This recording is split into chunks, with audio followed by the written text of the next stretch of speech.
Kalau lihat gambar yang Anda perhatikan di depan laptop ya, ini adalah delta ya, delta di mana ini ada muara sungai ya, di sini.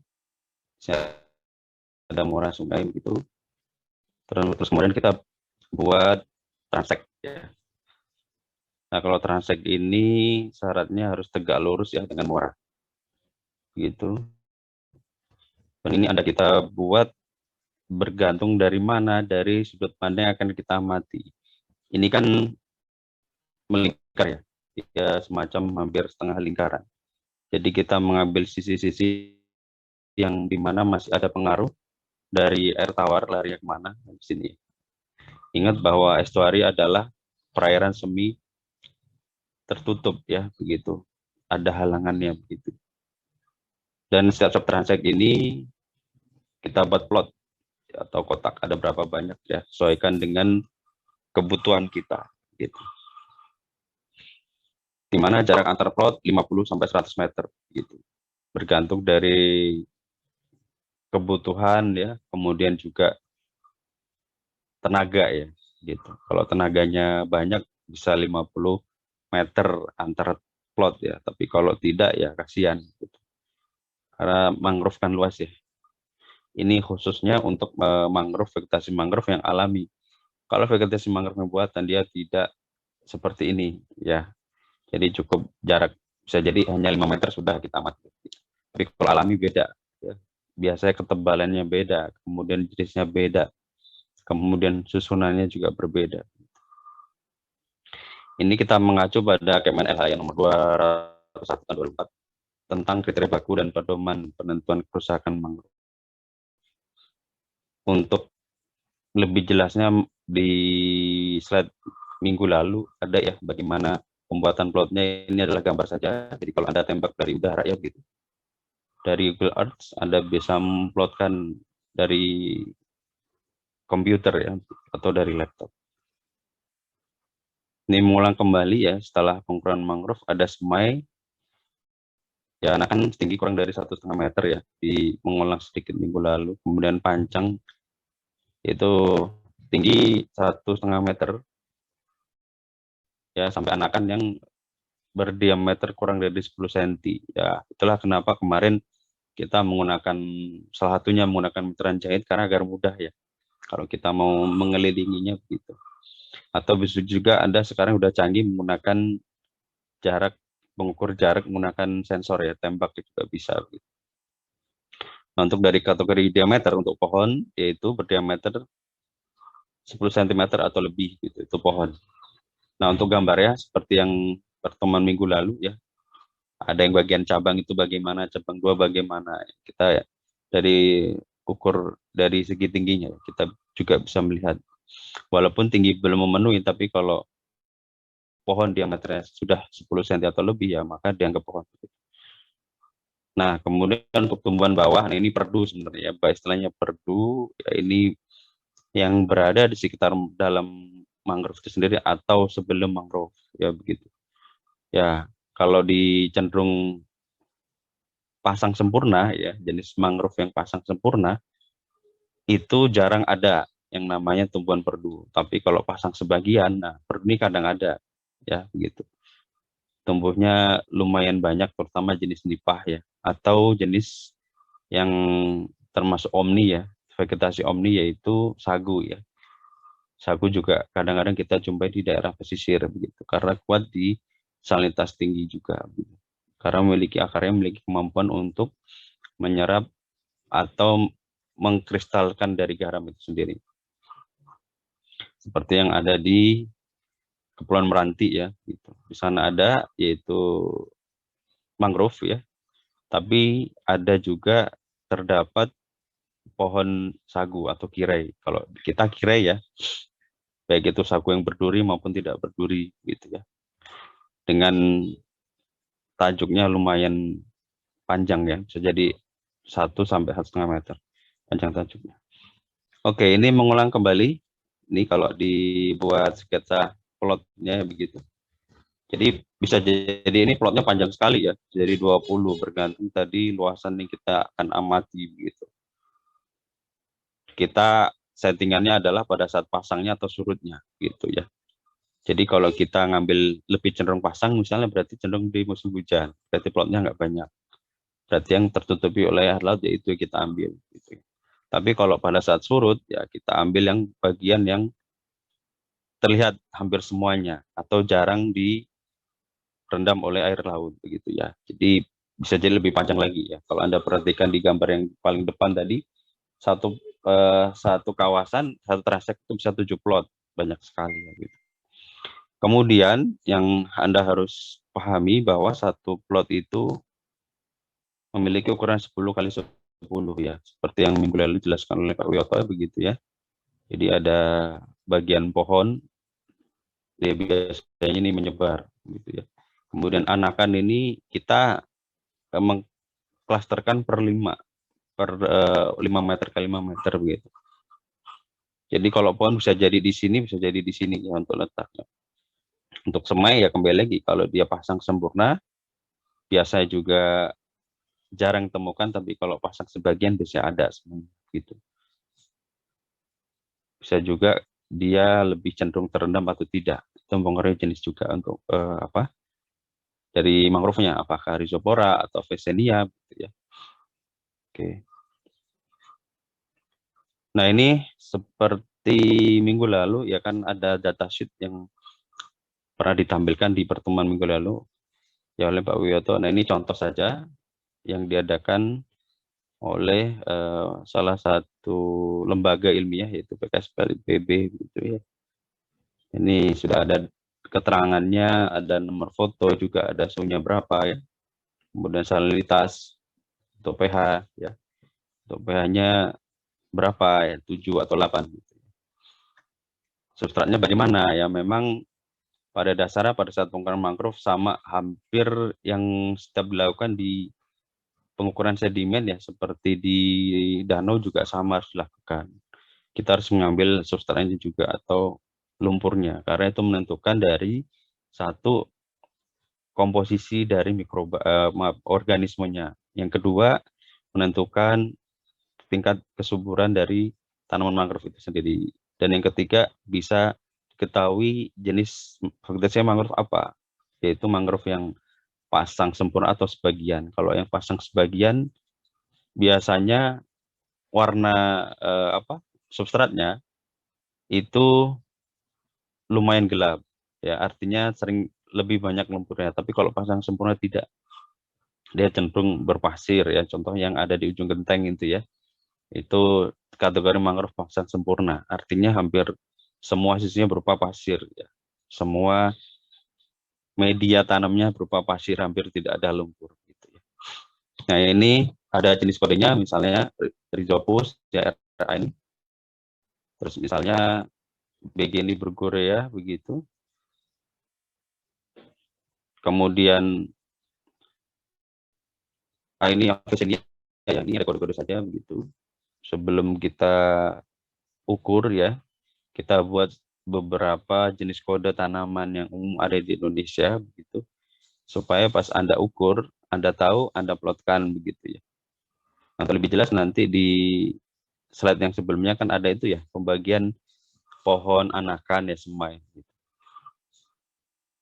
Nah, ini ada ilustrasi, mohon diperhatikan, siapkan catatan kalau ada kurang paham. Jadi untuk mangrove sendiri ada metodenya ya untuk pengukurannya. Sebelah kiri ini adalah rumus, ada beberapa rumus, setelah ini juga ada rumusnya juga. Terus kemudian sebelah kanan ini adalah contoh, kita simulasi. Ada jenis biru dan merah, semuanya adalah mangrove. Misalnya yang biru ini Avicennia dan yang merah ini Rhizopora misalnya. Jadi ada 3 plot misalnya, ternyata masing-masing plot ini beda. Bisa jadi ini jumlahnya 12. Bisa jadi 1. Nah, itu ya. Kalau seperti ini, pertanyaan saya kepada kalian, ini sebenarnya termasuk vegetasi alami atau buatan mangrove? Yang tahu?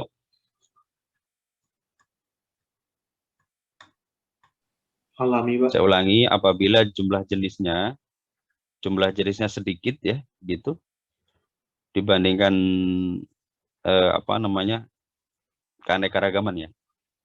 Ya ini keanekaragaman rendah nih, tapi jumlah individunya lumayan banyak lah, bahasa saya begitu. Nah, kalau dari seperti ini, tipe seperti ini vegetasi alami atau buatan? Alami. Alami, Pak. Alami atau buatan? Alami. Alami, Pak. Alami karena? Karena dia sedikit. Terus tidak kata, Pak. Biasanya, Pak. Ya, betul. Ya, jadi bisa jadi ini sebenarnya ada jenis yang lain. Ini contoh saja. Bisa jadi ada jenis yang lain tapi tertutup oleh semak atau perdu ya begitu. Saking lebatnya begitu. Tapi kalau buatan ini satu jenis bisa jadi satu ras itu sama semua ini. Bisa jadi yang satu jenis misalnya ini 20 ya. Satu jenis lagi cuma 3. Nah, itu biasanya buatan. Memang ada mangrove yang vegetasi buatan ya, disetting buatan karena digunakan sebagai barrier ya untuk mencegah, salah satu fungsi mangrove adalah mencegah abrasi dari pantai begitu ya.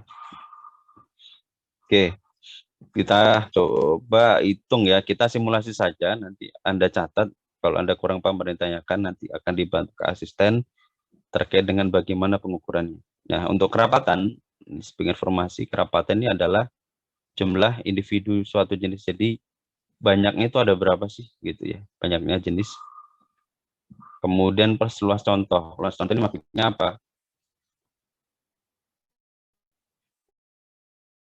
Plotnya ini kan satu plot berarti berapa? 10 meter persegi kan ya. Kalau 3 berapa jadinya? Kalau 3 jadinya 30, Pak. iya, 30 apa? Meter persegi ya. Nah, ini contoh hektar karena asumsinya luas sekali ya. Ini dicontohkan hektar kan luasnya apa? Berapa kali ya gitu. Beberapa kali plot ya, jadi banyak sekali kan. Jadi kerapatan kalau plotnya ada 200 ya kali 10 udah 2000. Kalau 2000 plot ya berapa itu kali 10? Udah 2 hektar sendiri lah gitu. Kemudian kerapatan relatif yaitu jumlah ini kerapatan individu dibagi kerapatan seluruh jenis kali 100%, yaitu kerapatan relatif. Untuk dominansi, kalau dominansi begini, kalau misalnya dari 3 plot ini mana yang lebih dominan, berarti kan ini saja ya, berarti jenis yang biru ini dominan di sini per 10 meter persegi ya, individu berarti 3 per 10 meter persegi gitu. Terus kalau yang ini dominannya di mana? Di plot yang pertama ya, ini per 10 juga. Itu muncul nanti dominan relatif. Jadi dominan relatif itu adalah dominansi dari yang biru ya, mangrove jenis biru ditambah dominansi mangrove jenis merah gitu. Oke. Sampai sini masih bingung? Yang mana yang bingung?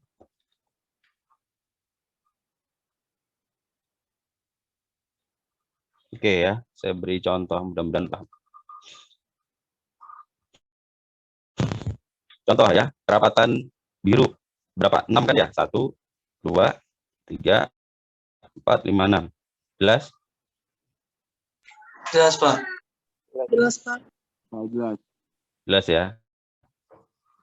Terus dibagi luas contoh 1, 2, 3. Berarti berapa? 3 kali plot kan ya? 10 kali 1, 2, 3. 3 kali 10. Jadi berapa? 30, Pak. 30. Jelas sampai sini? Dicatat dulu, takut bingung.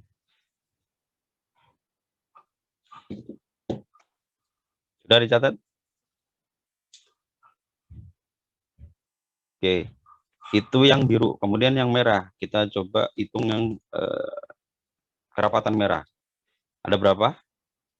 Coba kalian bersuara berapa? 3, Pak. 3, Pak. 3 kan ya? 1, 2, 3. 3 kan ya jumlah individunya? Iya, Iya, Pak. Pak. Iya kan? Nah, 3 dibagi 20. Kenapa 20? Karena dari 2 plot. Luas Ini contohnya. saya... Kenapa? Luas contohnya kan kalau yang biru itu Ya ini ada di 3 kolom kuningnya, Pak ya. Heeh. Kalau yang merah itu ada cuma 2. betul, betul. Ya, betul ya. Jadi kalau yang merah ada 2, jadi 10 tambah 10 20. Sampai sini paham ya? Paham, Pak? Paham. Nah, ya seperti ini ngitungnya, sederhana sebenarnya. Hanya Anda tahu plotnya berapa, ya. Kemudian yang di jenis ada di plot itu ada apa saja. Itu saja, simpel. Nah, ini namanya kerapatan K ya. Jadi individu di suatu jenis, berarti kalau K biru ini hitungannya, kalau K merah ini. Oke. Kemudian kita masuk kerapatan relatif.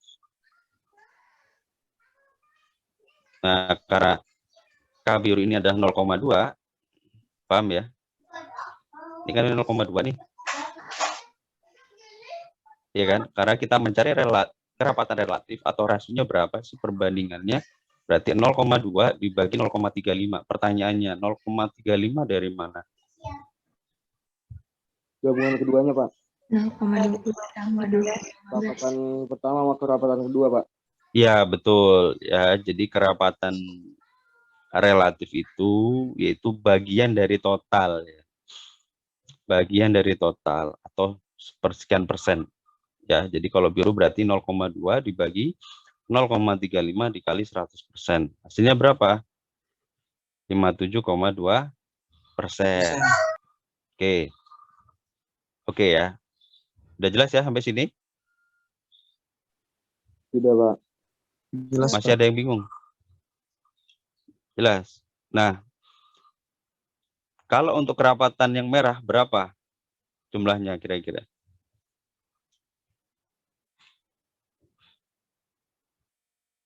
Berapa jumlahnya? Ingat tadi gabungan ya. Relatif itu ini tadi jangan lupa 100%. Berarti berapa kerapatan yang merah? 42,8%. Iya, betul. Ya, berarti tandanya Anda mengikuti, Anda menghitung ya. 42,8. Kenapa 42,8? Ada yang tahu? Karena tinggal 57,2 dikurang 100 kurang 57,2, Pak. Nah, betul ya. Itu cara simpelnya ya. Itu karena 2 jenis. Beda nanti kalau temukan 4 jenis, 5 jenis. Tapi pada dasarnya sama. Jadi totalnya ada 100%. Maka hitungan berikutnya baru muncul 0,15 yang dari 0,15 ini ya. Dibagi 0,35 dikali 100%. Ketemulah 42,8%. Paham ya sampai sini ya? Paham, Pak. Paham. Mohon yang masih bingung silakan biar saya jelaskan lagi. Atau sudah jelas semua? Sudah, Pak. Sudah ya. Saya ulang ya sekali lagi ya. Diperhatikan lagi. Barangkali ada yang pengen bertanya tapi sungkan ya begitu. Saya ulangi lagi. Jadi konteks perhitungannya baik itu kerapatan atau dominansi atau frekuensi nanti sama konsepnya. Ya.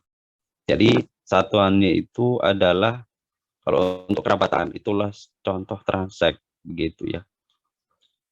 Untuk kerapatan sendiri yaitu jumlah suatu jenis gitu. Kita contohkan teladan di kerapatan biru.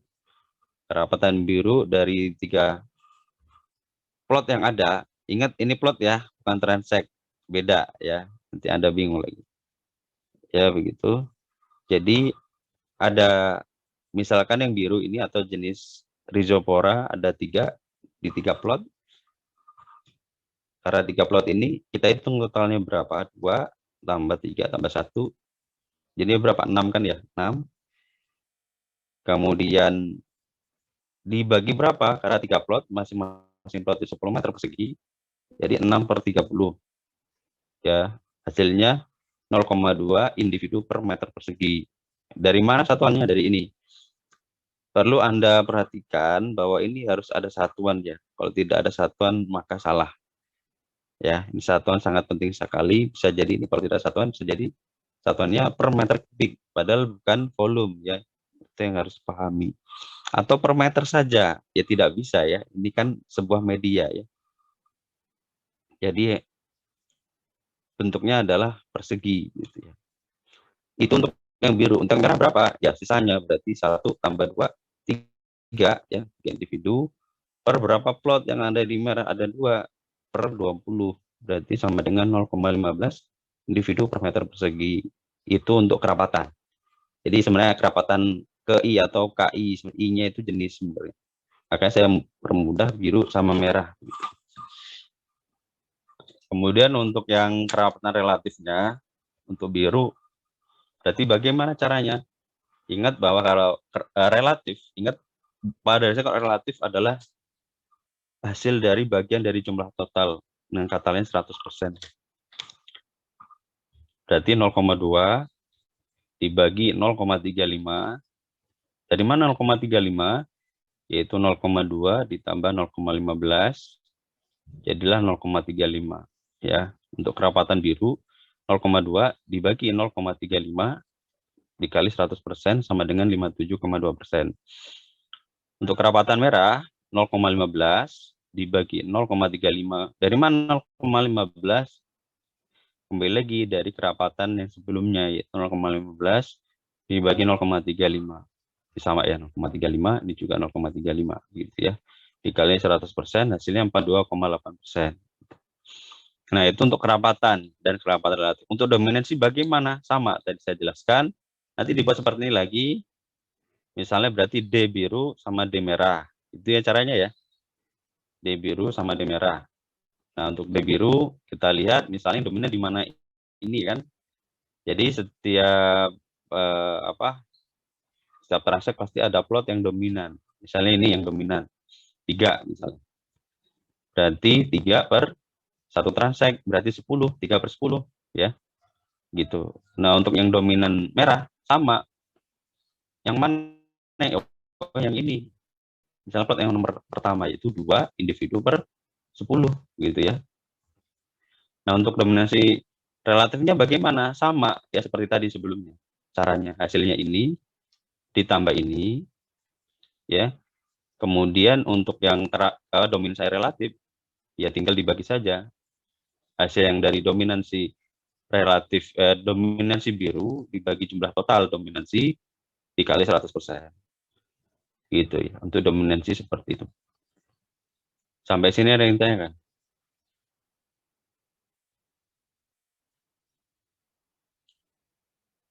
Jelas ya? Intinya Pak. Jelas Pak. Ya. Untuk yang Pak, untuk yang masalah plot, luas plot itu kan luas kan plotnya kan 10 kali 10. Jadi bukannya 100 Pak. Luas plot. Itu jarak antar plot.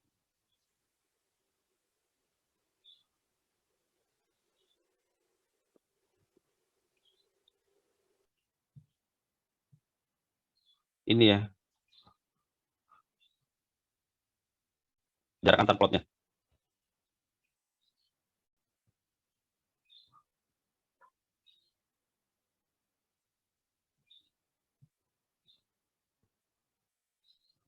Jadi jarak antar plot bisa jadi 50 sampai 100 meter persegi. Tadi plotnya 10. Soalnya kalau plotnya 100 meter persegi, capek kalian. Berputar di satu kotak di 100 meter persegi. Yang 10 meter persegi aja bingung kita kadang-kadang kan.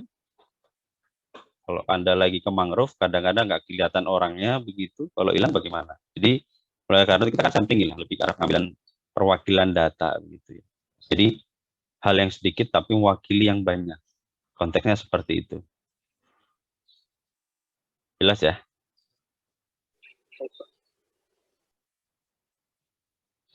Untuk berikutnya, untuk frekuensi, tadi kan sudah K, D ya. K itu kerapatan, D dominansi, yang sekarang F. Untuk frekuensi juga sama ya, jumlah plot yang ditemukan suatu jenis. Misalnya yang biru, jenis biru ada berapa plot yang ditemukan? Ayo, mana ini suaranya nih? 3, Pak. 3. 3 ya. Dibagi jumlah seluruh plot, plotnya ada 3, 1, 2, 3. Ya berarti frekuensi biru, ya begitu ya. Caranya seperti itu. Untuk frekuensi yang merah sama. Ada berapa ada berapa merah yang ditemukan di berapa plot? 2 kan ya? 1, 2. Ya berarti 2 per seluruh plot berapa? 3. 2 per 3. Gitu kan. Itu frekuensi. Ya. Kemudian frekuensi relatif sama. Tadi yang jumlah. Frekuensi yang biru ditambah frekuensi merah. Tambah dulu. Kemudian kalau untuk mencari FR yang biru, ya FR biru sama dengan nilai yang biru dibagi jumlah FR tadi, jumlah FR total dikali 100%. Gitu. Ya.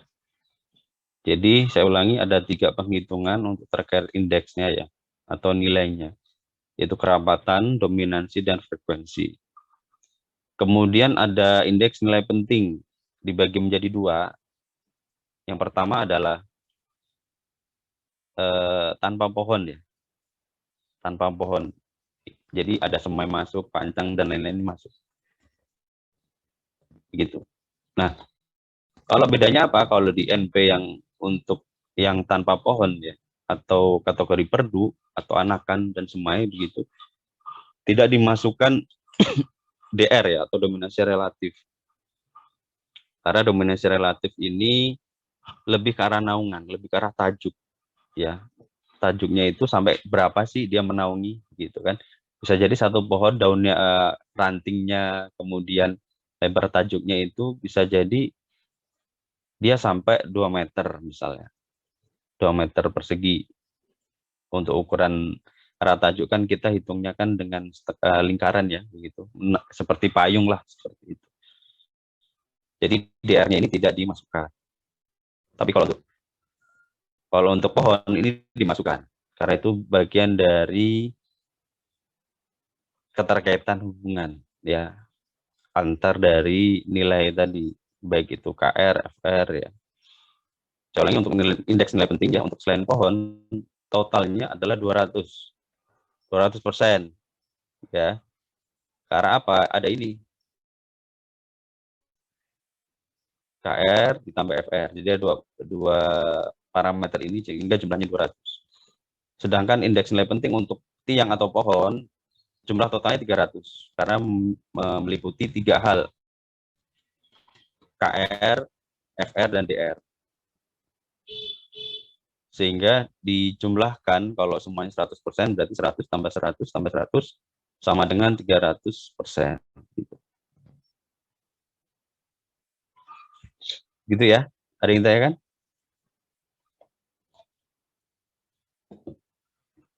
Untuk FR gimana Pak tadi Pak penghitungannya? FR. Baik, terima kasih sudah bertanya ya. Sama FR. Jadi kita cari FI dulu. FI itu F1 dulu atau F jenis ke I. Misalnya F biru nih, ya kan? F birunya berarti ada 3 kan ya, 1, 2, 3. Berarti 3 per 3 kan berarti.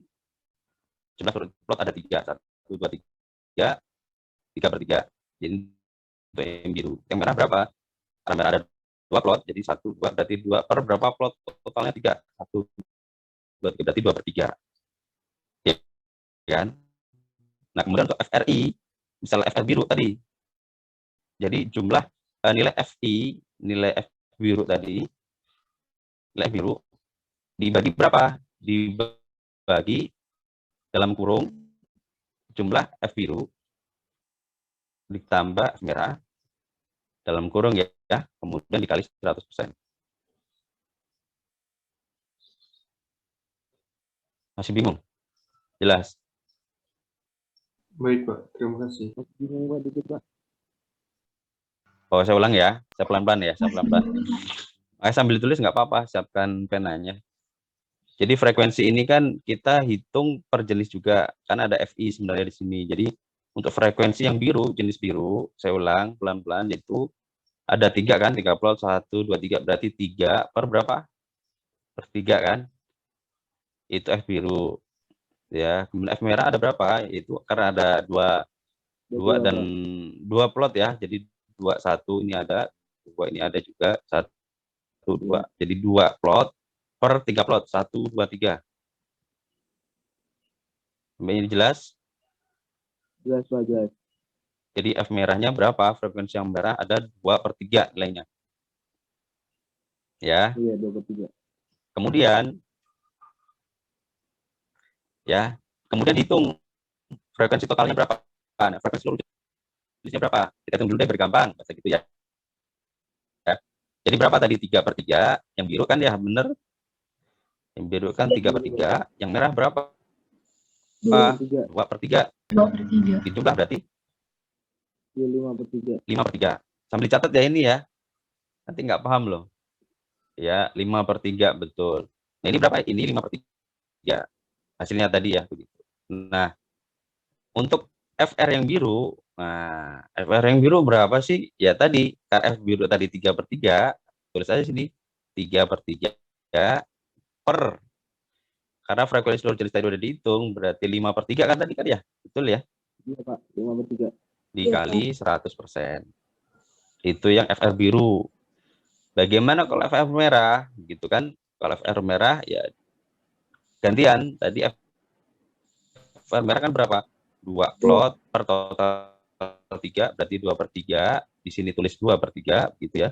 2/3 dibagi berapa? Dibagi 5/3. Dari mana 5/3 tadi? Dari biru sama merah.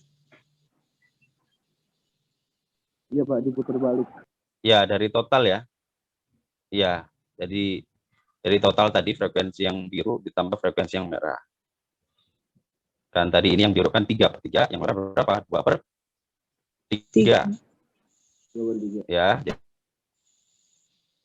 jadi totalnya dari 5/3 dikali 100%. Ya, paham ya? Nah, INP yang di sini, ini biasanya per jenis ya. Ada yang per jenis, ada yang total. Tinggal tujuannya kemana. Biasanya kalau mau lihat keanekaragaman, lebih cenderung ke INP total. Tapi kalau lihat kaitan antar vegetasi atau jenis mangrove, nah itu biasanya per jenis ya. Jadi lebih kemana sih plotnya ini? Jadi ternyata setiap jenis mangrove itu bisa diketahui. Ini lebih ke arah ada pergeseran sedimen, ataukah memang ada kenaikan air muka laut yang sering gitu. Biasanya yang sering adalah yang tipe mangrove dengan biji yang bisa berenang ya, mengapung ya, seperti apa ya, seperti astor tuh. Jadi dia panjang, jadi kalau dia jatuh dia mengapung gitu. Di kuliah kan ada tuh ya jenis biji seperti itu ya. Ada kan ya di kuliah oleh Bu Ima ya, kan jadi ada jenis biji yang uniknya ketika ada air pasang itu jatuh tuh biji. Ya, atau ketika tidak pasang, kalaupun dia jatuh, dia akan menancap. Nah, kalau menancap, biasanya tidak jauh dari induknya.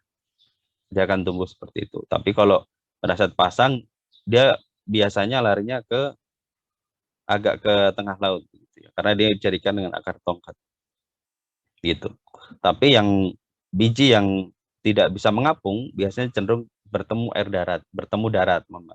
daratan, sehingga tidak butuh media air. Dia cukup jatuh, langsung dia bisa tumbuh. Seperti di Berguera juga sama, seperti itu ya. Oke, sampai sini ada yang tanyakan?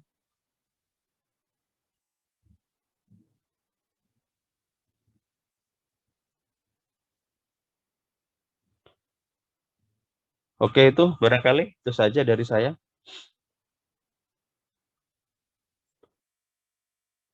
Barangkali